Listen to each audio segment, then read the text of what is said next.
Good afternoon to you. Mark Sudduth, HurricaneTrack.com here with your Hurricane Pro and HD video discussion for the week of July 28th, Monday the 28th, 2014. Lots to talk about. First stop is the sea surface temperature anomalies. The El Nino failed to develop this hurricane season. We have a good chunk of the tropical Pacific below normal, the eastern Pacific above normal, with some areas coming in at significantly below normal, a few chunks here and there. Bottom line is the El Nino is not here, and this latest subsurface chart of the map we just saw, this area right here represents this area right in here, alright? And then this over here is represented in the subsurface by this area through here. Hopefully that makes sense. You see all this cold anomaly coming in. It's chipped away at that warm subsurface water, and it's going to take a while for any more of it to come in from the western Pacific. This is the west, this is the east over here, and it's going to take it a while to come over and affect the surface, probably well after the peak of the season. So no El Nino for this hurricane season, and that might have pretty big implications on the Atlantic Basin, where we have Invest Area 93L sitting out in the deep tropics. A water vapor image of it shows you lots and lots of energy out here.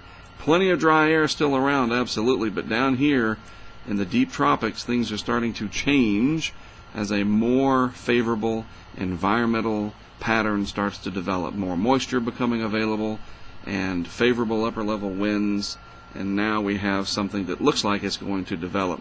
The wide shot from all the way over from the parts of the western Indian Ocean, eastern Africa, you see these impulses coming across, coming off, and this one's looking like it's going to develop. Already has decent outflow here, a little bit of a curvature to the system, dry air impeding development of a rapid nature, and that will probably mean that this will stay on a general west-northwest track instead of developing quickly and feeling the mid-Atlantic weakness in the ridges out here and curving out to sea. When it takes longer to develop, it moves farther to the west. At least that's what history shows us generally.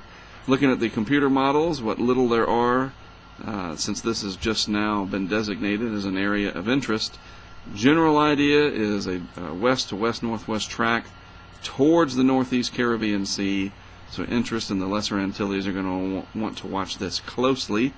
Some of the hurricane models indicating that this could be a hurricane.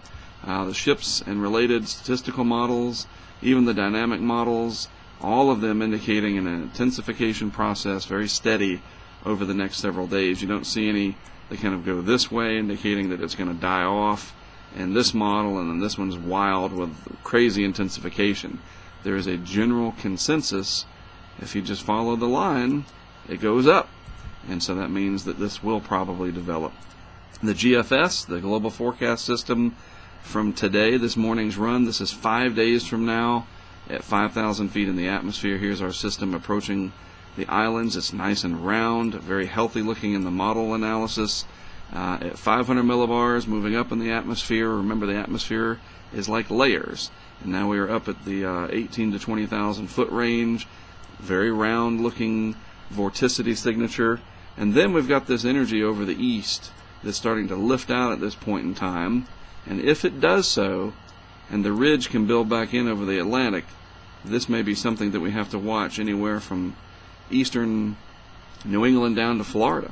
And that just goes without saying. Anybody would want to watch this anyway. I'm not implying a direct threat. It's hurricane season. You have to watch something, especially when it crosses 60 degrees of longitude here south of 20 degrees of latitude, which it looks like this is going to do. I don't think it's going to do this. So, yeah, we're going to need to watch this, see what happens with it.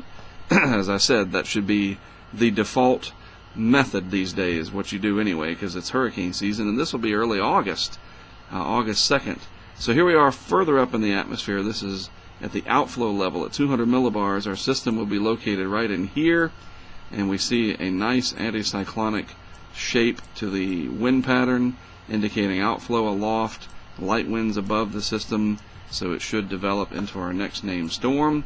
Maybe a hurricane if the models latch on to that and the environment is favorable like the models seem to indicate.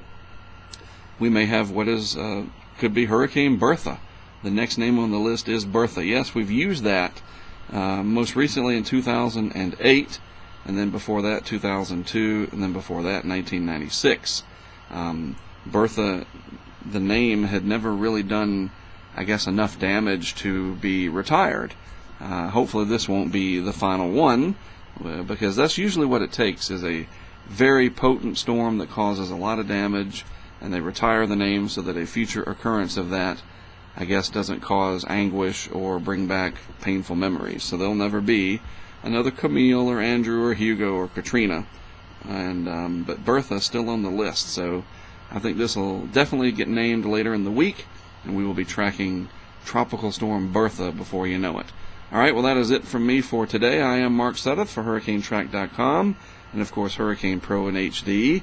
I'll have more for you later in the week as this develops.